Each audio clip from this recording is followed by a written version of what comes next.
want to talk about Russia now, Wolf. On Russia, President Obama charged that Mitt Romney has said Russia is our biggest foe, and Romney defended himself. A few months ago, when you were asked what's the biggest geopolitical threat facing America, you said Russia. Not Al-Qaeda, you said Russia. In the 1980s are now calling to ask for their foreign policy back. Russia, I indicated, is a geopolitical foe. Not excuse me, it's a geopolitical foe. And I said in the same paragraph, I said, and Iran is the greatest national security threat we face. So what are the facts here? This all came up in an interview with none other than CNN's Wolf Blitzer. Romney said that Russia was the biggest geopolitical foe of the U.S. He also went on to say, when pressed by Wolf, that Iran and North Korea were also big foes. Let's listen. Listen to Russia. This is, without question, our #1 geopolitical foe. They fight every cause for the world's worst actors. The idea that he has some more flexibility in mind for Russia is very, very troubling indeed. Well, you think Russia's a bigger foe right now than, let's say, Iran or China or North Korea? Is that what you're suggesting, Governor? Well, I'm saying in terms of a geopolitical opponent, the nation that lines up with the world's worst actors. Of course, the greatest threat that the world faces is a nuclear Iran, and nuclear North Korea is already troubling enough. But when these terrible actors pursue their course in the world, and we go to the United Nations looking for ways to stop them, when Assad, for instance, is murdering his own people, we go to the United Nations, and who is it that always stands up for the world's worst actors? It is always Russia, typically with China alongside. So our verdict here is really true on both sides. Romney did call Russia our biggest geopolitical foe, and then when pushed by Wolf, he expanded to include Iran and North Korea, though he said, interestingly enough, that Russia is still standing behind all of them. Wolf? Interesting stuff, and interesting to see.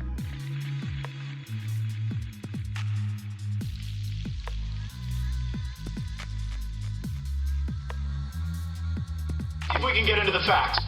To all of the witnesses, if you have personal knowledge of a single material fact in the Schiff report, please raise your hand.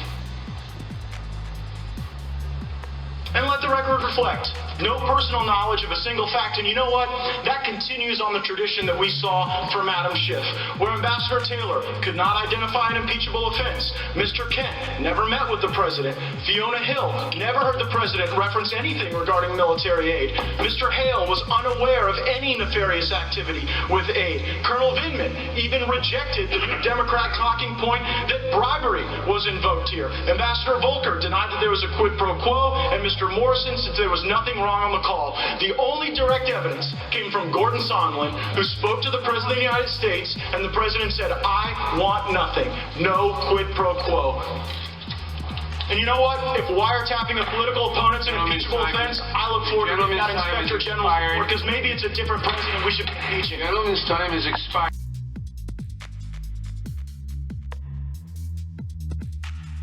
The president is going to be impeached. That's the word we heard from the House Speaker, Nancy Pelosi, who effectively confirmed it during a short address this morning. On the one hand, the news is really no surprise at all. Approximately 100% of MSNBC viewers have been demanding impeachment since well before Donald Trump was elected president. They'd be baffled and enraged if Democrats pulled back now. These are the people who believe Trump not only works directly for arch-villain Vladimir Putin, but also once had an extramarital affair, something the party of polyamory now claims to oppose. If Pelosi wants to prevent these people, her party's deranged but faithful base, from staging open rebellion, she has no choice but to continue with impeachment. And yet, there is a problem with that. As much as Jeff Zucker supports impeachment, normal people find the whole thing bizarre.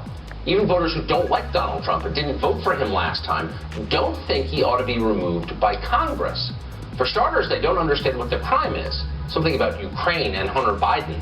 Sounds kind of shady, but is it worse than the opioid epidemic? More dispiriting than the endless war in Afghanistan? More pressing than health care costs, which are rising faster than wages? Fill in the blank the issues that Congress could be handling if it weren't for impeachment. Now, impeachment doesn't really rate on that list. And by the way, isn't there an election 11 months away? Why can't we wait till then if we want to switch presidents? Isn't that how democracy works? Those are some of the questions that Pelosi and her party will have to answer at some point, probably not too far from now. Impeachment will almost certainly turn out to be a political disaster for them. Donald Trump will benefit. Pelosi seems to know this. She didn't get to be Speaker because she's bad at politics, but she can't acknowledge it out loud. Pelosi is trapped by the lunatics to her left. So like the British Army during the retreat from Kabul, she puts a brave face on a doomed mission and fights on. Here was her explanation this morning. Let us begin where our founders began in 1776. When in the course of human events it becomes necessary for one people to dissolve the political bonds which have connected them with another. With those words, our founders courageously began our Declaration of Independence from an oppressive monarch, for among other grievances, the king's refusal to follow rightfully passed laws. In the course of today's events, it becomes necessary for us to address, among other grievances, the president's failure to faithfully execute the law. It's just mesmerizing on many levels. But what did it mean exactly? Well, it was a metaphor. Trump is a slightly more orange version of King George III. Democrats are the patriots plotting to overthrow him with violence. If that strikes you as alarming, Pelosi has a few words of comfort. A group of 18th century slaveholders, she assures us, would have been completely in favor of what she's doing. James Madison, the architect of the Constitution, warned that a president might betray his trust to foreign powers, which might prove fatal to the Republic. Another founder, Governor Morris, feared that a president may be bribed by a greater interest to betray his trust. He emphasized that this magistrate is not the king. The people are the king. So James Madison has given Nancy Pelosi his personal seal of approval. Remember that the next time Pelosi's acolytes try to pull Madison's statue off its pedestal for crimes against progressive orthodoxy. For a brief moment, the founders of our country are useful to the left, so they're being presented as heroes. Enjoy it while it lasts. The framers, Pelosi tells us, worried that corrupt Americans might take money from foreign powers to do their bidding. And that, class, is why we need to impeach Donald Trump. Get it? Wait a second. Trump didn't take money from Ukraine. Hunter Biden did. Trump just pointed that out. He was on James Madison's side on that score, vigilantly policing bribery by a hostile foreign power. And for that, he must be removed from office. That's the Democratic Party's position. And if you're not sold yet, if you sense there might be a few links missing from that logic chain, Nancy Pelosi has an answer for you. It's not so much an argument as it is a cliché bomb, a dense cluster of familiar phrases designed to convey the impression that important facts are being delivered and profound thinking is taking place. It's like that old Don McLean song, drove my Chevy to the levee, but the levee was dry. It doesn't actually mean anything, but it kind of moves you anyway. Listen to Nancy Pelosi's rendition of it. A republic, if we can keep it, said Benjamin Franklin. Our democracy is what is at stake. The president leaves us no choice but to act, because he is trying to corrupt, once again, the election for his own benefit. The president has engaged in abuse of power, undermining our national security and jeopardizing the integrity of our elections. So maybe we're being too literal here, but what is she telling us? Pelosi is telling us that in order to honor the spirit of Benjamin Franklin, we must suspend our democracy in order to preserve it. Well, there was a time when America, the left, was sharp and clear-eyed enough to see irony in a line like that. We've got to torch the village to save it. Sure we do. Makes sense. Liberals in 1975 would have laughed Pelosi off the stage. Democracy means, in fact, deciding things in elections, not star chambers. That was obvious then. But somewhere along the way, the left lost interest in democracy and they gave up on it completely. By the time Obama arrived, they were bragging about how they'd graduated beyond winning over voters with conventional arguments and promises. Going forward, shifting demographics was going to win elections for them, now and forever. They gloated about that in public. They wrote triumphant books about it. And then, out of nowhere, Donald Trump proved them wrong. He leapt off the front page of the New York Post and beat them in a presidential election. They didn't see that coming. Nobody did. The shock was so profound, it shattered them. They never recovered. The left turned against a country that disappointed them and the system that made it possible. Open the border, eliminate the Electoral College, throw off the restraints, and erase the past. Whatever it takes to regain power, we are for. That can never happen again. It was too painful. That's what they resolved. Like a reformed drunk, the Democratic Party got religion. Nancy Pelosi started talking, in fact, a lot about prayer. Today, I am asking our chairman to proceed with articles of impeachment. I commend our committee chairs and our members for their somber approach to actions which I wish the president had not made necessary. In signing the Declaration of Independence, our founders invoked a firm reliance on divine providence. Democrats, too, are prayerful. Is anyone else enjoying this? Adam Schiff's somber approach? That's what Nancy Pelosi would like you to recall from the past couple weeks and appreciate the dignity that bug-eyed lunatic from Burbank brought to this process. If you watch the proceedings, you'll remember it really was like being in the room as Alexander Hamilton composed the Federalist Papers, a tribute to representative government. And I would just say to people watching here at home and around the world, in the words of my great colleague, we are better than that. Adjourned. These people are sick. It's just a tsunami of falseness that threatens to drown us all. Save that tape. When Donald Trump gets reelected, we'll have tangible evidence showing how exactly it happened. And by the way, the other somber, serious person running the impeachment show, House Judiciary Chairman Jerry Nadler, who actually fell asleep yesterday during the hearing he was supposedly overseeing. Watch this. Election, and there's no doubt that it will be perceived by at least half of the American people as an unfair and partisan effort. And the American people deserve better. I get it. Democrats on this committee don't like this president. They don't like his policies. They don't like him as a person. They hate his tweets. They don't like the fact that the Mueller investigation was a flop. So now you're going to impeach him. Well, I got news for you. Hard to judge that. Many people felt that way. Maybe Judge Jean Pirro felt that way. She hosts Justice with Judge Jean every Saturday here on Fox, and we're always grateful to have her on our show. Thank you. So, Judge, is it just wishful thinking, or is it true, and it's what it seems like to me, that this has the capacity to boomerang and really hurt the people staging this show? Well, I mean, of course, everyone is assuming that it's going to boomerang and it's going to hurt them. But the proof is in the fact that they have this rush to judgment, the Democrats now. Why are they rushing? Why are they not waiting for the material witnesses that they might be able to bring on to give more insight, more facts? Because if you remember the so-called evidence that they showed us, none of those witnesses, so-called witnesses in the Intelligence Committee, had any evidence about a quid pro quo. None of the professors knew any of the facts. So what we have are just a bunch of people who hate Donald Trump. And yet the people who would have some information about this, like John Bolton, like Mick Mulvaney, they don't even want to wait for them. Why? Because they are losing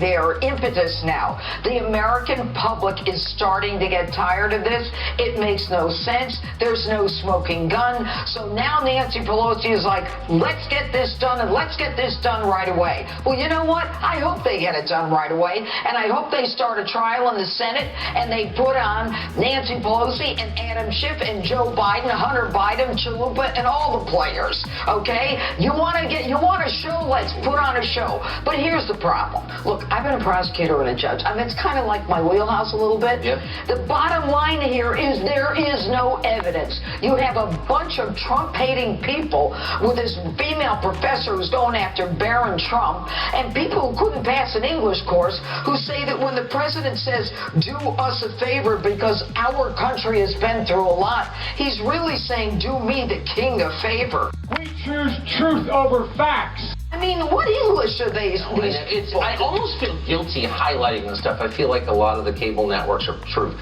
abetting this ridiculous sideshow. But I did see one thing today I wanted to ask you about. One of the kind of nuggets to emerge from this that I actually think is significant is the fact that Adam Schiff's committee somehow wound up with the phone records of the president's lawyer. Oh, yeah. So Jim Beggs, congressman from Indiana today, suggested that the Republicans subpoena Adam Schiff's phone records. Oh, yeah. What do you think of that? I think it's only fair. I think it's constitutional. I think it's what our framers intended. I think it's everything that they wanted. Look, this is a game of words, Tucker. This is how everyone invokes prayer, the Constitution. Everybody's, they're into taking "In God We Trust" out of every courtroom in this country. They take prayer out of the classroom. But now all of a sudden these bozos, oh, now we have to say a prayer for all this. Baloney. It's hogwash. None of this has anything, any substance to it. And the fact that they now want to dust off the Mueller report because they know that Ukraine has no evidence, no substance to it, this is pathetic. And who just said the other day, my concern is if we don't impeach him, he will get reelected. This is a sad commentary where they're taking away the American public's ability to vote for a president. And the Federalists, I want to end with this, Alexander Hamilton, Federalist 69, describes impeachment as a crisis, as a release valve from a crisis of a national revolution. We're not in a national revolution. They just flipped their lid. Don't want to be, that's for sure. Judge, great to see you tonight. Thank you. Okay. Same ship, different day. This conference today, Sinclair reporter James Rosen asked Pelosi whether she had any ill will toward the president. And here's what happened next. I don't hate anybody. I was raised in a Catholic house. We don't hate anybody, not anybody in the world. As a Catholic, I resent your using the word hate in a sentence that addresses me. I don't hate anyone. I was raised in a way that is a heart full of love and always prayed for the president. And I still pray for the president. I pray for the president all the time. So don't mess with me when it comes to words like that. Yeah. Don't mess with me when it comes to holiness. Just because I accused him of working for Vladimir Putin doesn't mean I hate him. I'm a Catholic. What is this? Author and columnist Mark Stein joins us to explain what we just saw. Mark Stein, I'm not quite sure what to make of that, but I know that when I shake my finger in your face, it adds emphasis to words that otherwise make no sense. Look, she's praying for the president, Tucker. We all know that.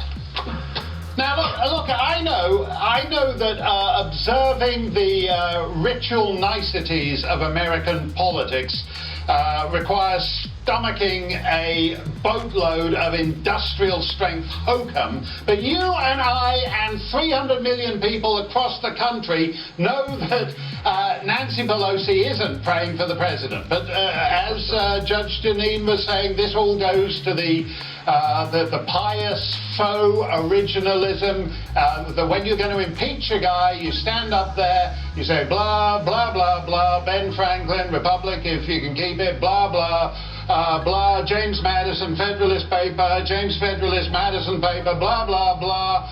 The moment I wake up before I put on my Botox, I say a little prayer for you. That's Nancy Pelosi's strategy for pretending that a 3-year effort to subvert, to not accept the 2016 election is finally coming to a meaningful impeachment. Barack Obama said elections have consequences.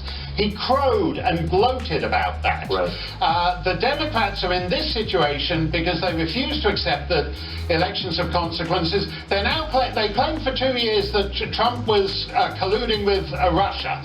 Now they claim he was colluding with Ukraine. Russia, a couple of years back, just invaded Ukraine. So the enemy of the enemy of the enemy of the enemy, they're all Trump's friends. It doesn't make any difference. And that's the situation the Democrats have brought themselves into. You compared it with the retreat from Kabul by the British Army in Afghanistan. You can compare it to Tennyson and the charge of the Light Brigade into the Valley of Death. Into the valley of the skiff, into the valley of Adam Schiff's skiff. The entire Democrat Party has run, and it's not going to work out for them. Can I say very quick, I prefer the Obama approach where you just say, we won the election, we're doing what we want. I prefer that strongly to the false piety, to the kind of Christian left, I'm actually praying for you even as I try to destroy you routine. Why the self-righteousness? That makes it unbearable. Oh no, I think that's a conscious strategy. You have Jerry Nadler had the natural reaction to this when you showed him basically falling comatose and dropping out of the bottom of the skiff. And this actual faux prayerfulness, this fake religiosity is one of the reasons that you know this whole thing is a scam. She's coming on like Tammy Faye Baker. Impeachment. This is not a good idea. I prefer Tammy Faye Baker. At least she was. I do too. I do too. She's Tammy Faye for Speaker of the House. I think she's passed away, sadly. Mark Stein, great to see you. Thank you.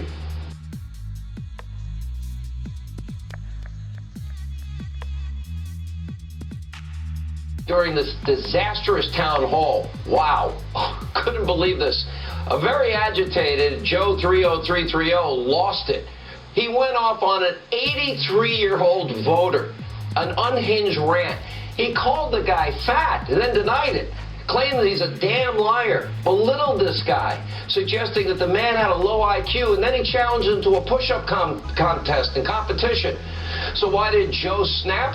Because this voter dared to politely ask a question about zero experience Hunter, the millions of dollars he's making sitting on a board of the corrupt Ukrainian oil and gas giant Burisma Holdings, all while his father, then the Vice President of the United States, served as the Obama administration's point person on all things Ukraine. You have to watch, as you watch Biden viciously attack this voter for asking, well, what the media mob should be asking. A very important question. That's your son over there. He had a job and worked for a gas company, but he had no experience with gas or nothing. You're selling access to the president just like he does. So You're a damn liar, man. That's not true. And no one has ever said that. No one has heard that. I see it on the TV. You see it on the TV. No, I know you do. And by the way, that's why I'm not sedentary. I get up and let him go. Let him go. Look, the reason I'm running is because I've been around a long time and I know more than most people know. And I can get things done. That's why I'm running. And you want to check my shape on? Let's do push-ups together here, man. Let's run. Let's do whatever you want to do. No one has said my son has done anything wrong, and I did not on any occasion. And no one has ever said it. Not one. Say you were doing anything wrong. You said I set up my son to work in an oil company. Isn't that what you said? Get your words straight, Jack. That's what I read here on MSNBC. You don't hear that on MSNBC. Look, here's the deal. It looks like you don't have any more backbone than Trump does.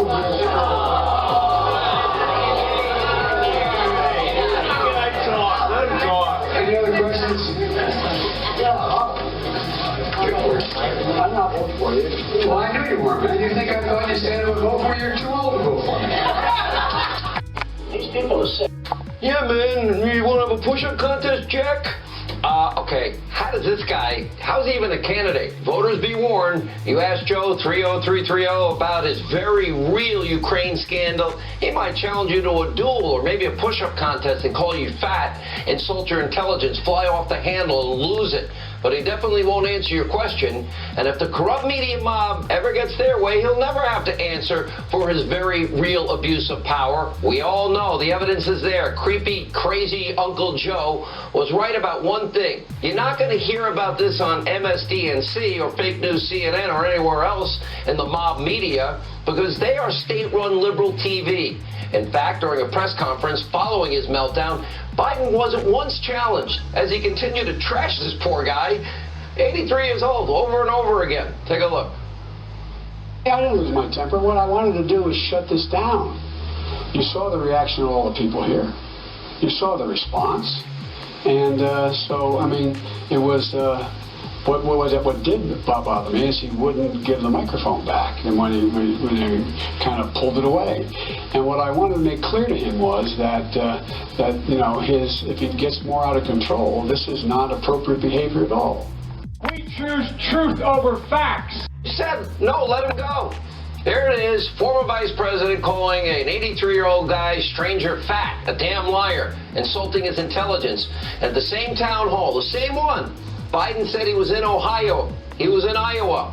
He also claimed he was the vice president in 1976. Can't make this up. But sure, Joe, that voter, he's the one out of control. This is not a good look for Uncle Joe or the Democratic Party. He's starting to crack. Voters are now understanding the incontrovertible truth, the overwhelming evidence, because in 2014, Vice President Biden was appointed as this country's point person for Ukraine. Short time later, zero-experience Hunter was hired to serve on the board of Burisma Holdings, a corrupt oil and gas giant. He was paid millions and millions of dollars. Zero experience in gas, zero experience in energy, zero experience in Ukraine. He's 0 for 3. Instead of experience, Hunter was peddling access. So it turns out it was a great investment for Burisma, because in 2016, Hunter Biden and his company, they faced a corruption investigation by Ukraine's top prosecutor. Who came to the rescue? Daddy. Joe Biden, the vice president, demanding a prosecutor in Ukraine be fired. Why would that ever happen? Joe Biden actually leveraged and brags about leveraging $1 billion U.S. tax dollars in aid to get a prosecutor in Ukraine fired. Why? Because he was told by the New York Times and others that that prosecutor was investigating his zero-experience son that's being paid millions. Remember, Vice President Biden bragged, told the president of Ukraine, I'm getting on a plane in 6 hours. Fire, you're not getting the $1 billion. You're not going to get it. You have 6 hours. Fire the prosecutor, I'll give you the $1 billion. Son of a bee! They fired the prosecutor, and, well, Hunter's in the clear. That is a quid and a pro and a quo by Joe. Could you imagine the reaction if this was Don Jr., Eric Trump, or 13-year-old Barron Trump, a teenager? That's how low the Democrats have sunk. They go after a teenager. That's how repulsive they now are. Imagine if it was Trump bragging, well, you're not getting it unless you fire the prosecutor. That was Don Jr.'s zero experience being paid millions. Don would be in jail today. Let's be honest about this. And the mob and the media has no credibility ever. This is, you got to take this in, breathtaking hypocrisy and corruption. The mob media, that is state-run Democratic TV. And now breaking this week, a judge has ruled Hunter Biden, he's going to have to turn over his financial files. So soon, we might know exactly how much he actually made from Burisma. And oh yeah, what about, how much was in the, I never got a penny from China? How much equity did he get in that deal with the Bank of China? His lawyers said, well, he hasn't cashed his equity yet. He hasn't technically gotten a penny yet. And get this, if Democrats are actually able to pass impeachment in the House, the Bidens will likely now be called to testify during the Republican-controlled Senate trial. This is going to be must-see TV.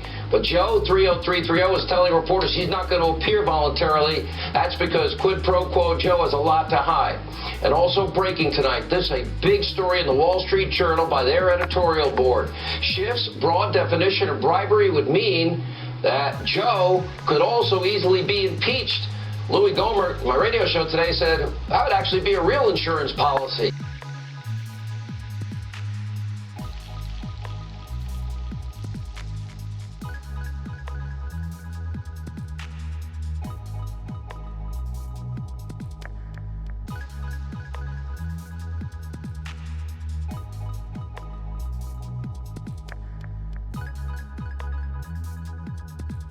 When President Trump was mocked by Canadian Prime Minister Justin Trudeau this week at the NATO meeting, of course, our press ate it up. See, we're not respected in the world. They were essentially laughing at the U.S. president there. That's remarkable. Imagine getting laughed off an entire continent. This is how they talk about our president. When people are laughing at you, that means you're the joke. He's the brunt of a joke right there. Which is going to be haunting this president right through at least Saturday Night Live this week. Yes. Wrong, wrong, wrong, wrong. Wrong, wrong, wrong, wrong. I wonder if Justin is still laughing. We're covering this breaking news of the Canadian economy shedding more than 70,000 jobs in the month of November. This is the largest jump in the unemployment rate, by the way, when you look at sort of monthly performance since 2009. Oh, it's not doing so well there in Canada. We want you to do better, but And remember, French President Emmanuel Macron was also there giggling alongside Trudeau. But perhaps he should have been taking care of business at home. The economic situation in France is unsustainable. You have unemployment at nearly 9%, huge unfunded pension liabilities. This is absolutely unsustainable. Of course, British Prime Minister Boris Johnson, he hosted the NATO soiree and was also having a good time. Too bad the same cannot be said for his own middle class. The UK economy is in the worst shape since 2010, and things aren't any better in Italy. Here's yesterday's headline. Italy's economic growth set to remain weak in near term. Oh, but Germany's doing better, right? Well, here's what things look like there. German orders resume slide, defying hope for a factory rebound. So maybe that's why Angela Merkel always looks like she's sat on a pine cone, especially when she's next to Trump. As for Japan, well, things aren't any better there. Japan's economic troubles offer a glimpse of a sobering future. I'm showing you all of this because every day American workers should thank the good Lord that we have a president who actually gets it. We have a tight labor market. That means wages are going up. We have more deregulation that frees up businesses to grow and hire, gives them a lot of incentives. We have lower taxes. That means you keep more of your own money to spend it as you see fit. The Democrats, they just don't trust your judgment. They want more control over almost every major decision you make. They're also, of course, trying to impeach a president on nothing phone call, hearsay, conjecture, during one of our greatest economies in the past half century. 266,000 jobs in November. This blows away expectations. We don't take any glee in this at all. It's heartbreaking. But the president gave us no choice. This is the best number I've ever seen in my life. You can't contradict that these are the best numbers of our lives. I speak for my colleagues, but I say that we do not take this lightly. A report everyone should be thrilled with. The great jobs number has let this market go from shrugs to hugs. We do not intend to delay when the integrity of the next election is still at risk. This is a good number for a re-election. Well, you see this dissonance here? Amazing economic news and glum, morose, horrified Democrats. They want to impeach this economy.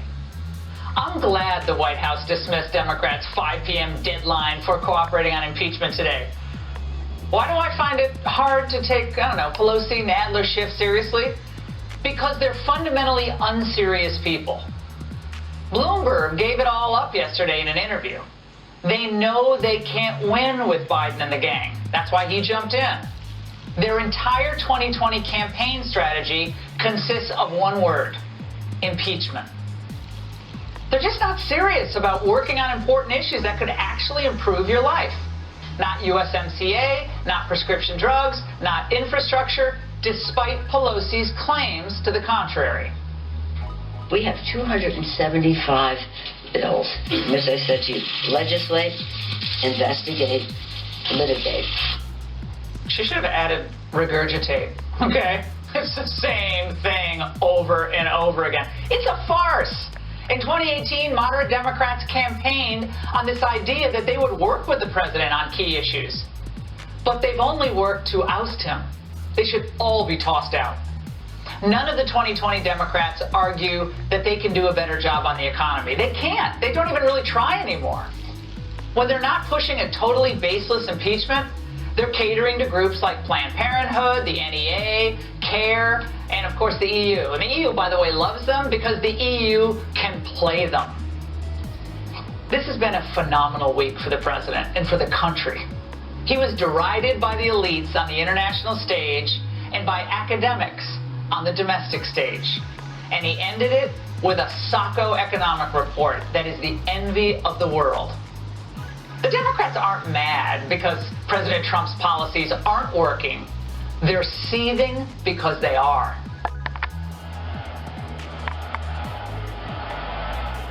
And how sad for them in their carnival act of a party. But for the rest of us, we're going to keep working hard and playing hard.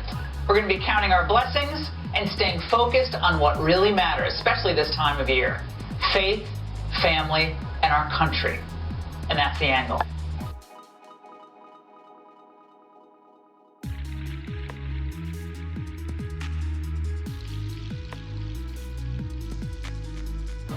President Obama was far from Washington today in South Korea for a summit with world leaders on nuclear security.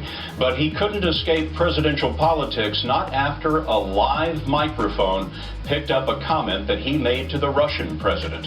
Senior White House correspondent Bill Plant is traveling with the president in Seoul tonight. Bill? Scott, President Obama and outgoing Russian President Medvedev were still deep in conversation as cameras were ushered into the room. And President Obama was overheard giving Medvedev a very candid political assessment of his ability to deal with the major problems between the U.S. and Russia. All of the issues can be solved, the president told Medvedev, but he stressed that it was particularly important for incoming Russian President Vladimir Putin to give him space on the missile defense system which the U.S. and NATO want to install in Europe. This is my last lecture, yeah. After my lecture, I have more questions.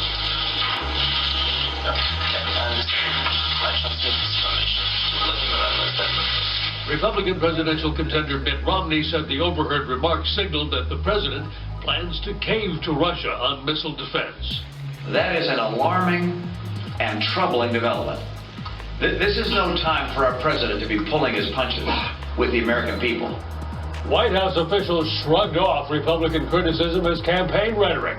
But, Scott, they did acknowledge the president's remarks. And in a statement they said, since 2012 is an election year in both countries, it is clearly not a year in which we are going to achieve a breakthrough.